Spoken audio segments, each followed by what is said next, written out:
अच्छा मैं बता दूंगा। सोनू ने खुशी खुशी वो पैकेट ले लिया और कप के टुकड़े हाथ में लिए अंदर जा रहा था। सेंध में लड़कियों को सिलाई सिखाती रजिया ने कप के टुकड़ों के साथ सोनू को अंदर आते देखा और वो वहीं बैठे बैठे चिल्लाई, इस बुढ़िया ने कप तोड़ दिया। नहीं अम्मा, ये तो मेरे हाथ से टूटा है।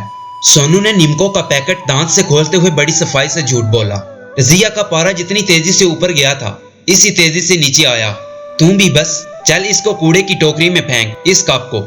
जरा सा बच्चा है, अब रोज रोज चाय ढोता है तो कप तो टूटेगा ही। रजिया ने पास बैठी लड़कियों से कहा, फिर साथ ही दूर बैठी एक कमीज काटती लड़की को डांटा, ये कैसे काट रही है तू? कमीज बनानी है या रजाई बनानी है तूने? सोनू कप फेंक कर निम्को खाता रजिया की गोद में आकर बैठ गया और जबरदस्ती इसके मुंह में निम्को डालने लगा। रजिया ने निम्को के चंद दाने चबाते हुए बड़े प्यार से इकलौते बेटे का मुंह चूमा। सोनू ने जवाबन इसका मुंह चूमा। अब्दुल इस वक्त काम पर जाने के लिए अंदर से निकला। रजिया की गोद में बैठे सोनू को उठाकर इसने उसका मुंह चूमा, फिर चलते हुए दहलीज के पास इसे उतार कर वो दहलीज पर बैठी अम्मा बागते को सलाम किए बगैर तेज कदमों से घर से बाहर निकल गया। अम्मा बागते ने खुद इसे सलाम करके दुआ दी, अल्लाह हाफिज, खैर से जा और खैर से आ। अब्दुल ने पीछे पलट कर जवाब देने या देखने तक की जहमत न की थी।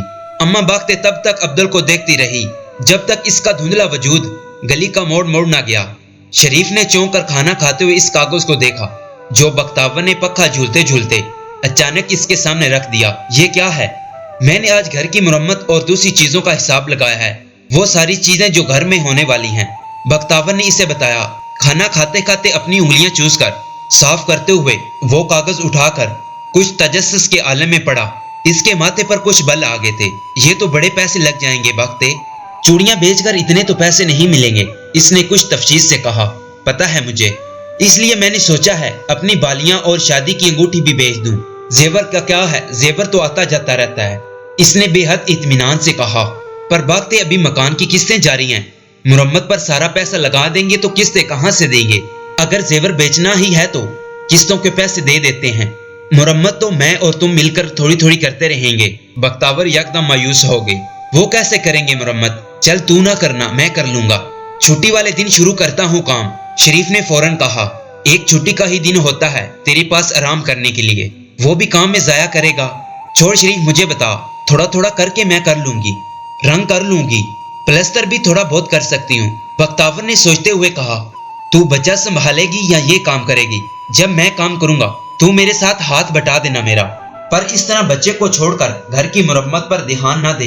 देख वो शायद जाग गया है, जरा लेकर आ इसे मेरे पास। बात करते करते शरीफ ने दूर पंघूड़े में हरकत देखी।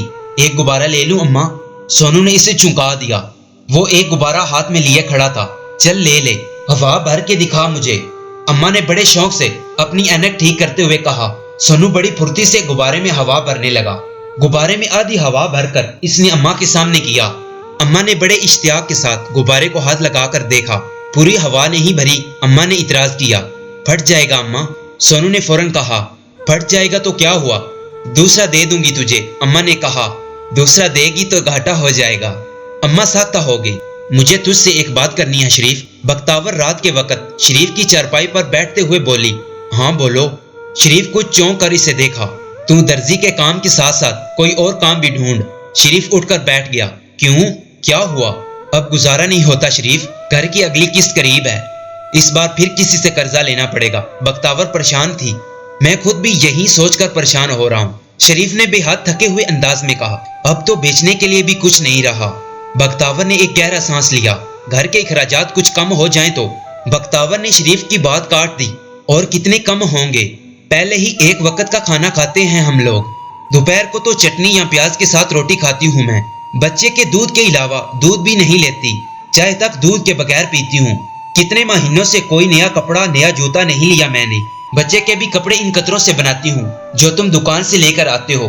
अब और कौन से अखराजात कम करूँ शरीफ में? वो शरीफ ही की तरह थकी हुई थी। घर तो खरीद लिया था इन दोनों ने, लेकिन महीने की किस्त इन दोनों को बेहाल कर रही थी। अच्छा मैं बात करूंगा कल किसी से, रात का कोई काम मिल जाए, 4-5 घंटों का तो कुछ पैसे मिल जाएंगे। शरीफ ने कुछ सोचकर कहा, मैंने भी हमीदा से कहा है कि मुझे लिफाफे बनाने के लिए ला दिया करे, सारा दिन फारग रहती हूँ, महीने के कुछ रुपए तो आ ही जाएंगे। और कुछ नहीं, बच्चे के बिस्किट और दवा दारू के पैसे तो निकल ही आया करेंगे। بختاور ہر رات کی طرح اس وقت بھی بیٹھی حساب کر رہی تھی۔ شریف کچھ کہے بغیر چارپائی پر لیٹ گیا۔ بختاور نے چونک کر اسے دیکھا۔